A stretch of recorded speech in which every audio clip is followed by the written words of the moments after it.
నమస్తే, welcome to RP7 TV news.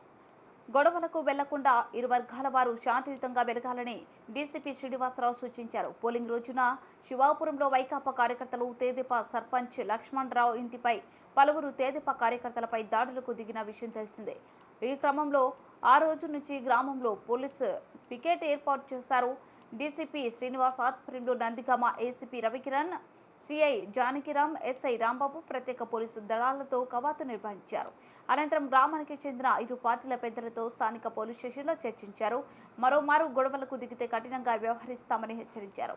ఏం జరిగినా వెంటనే పోలీసులకు సమాచారం అందించాలని కోరారు.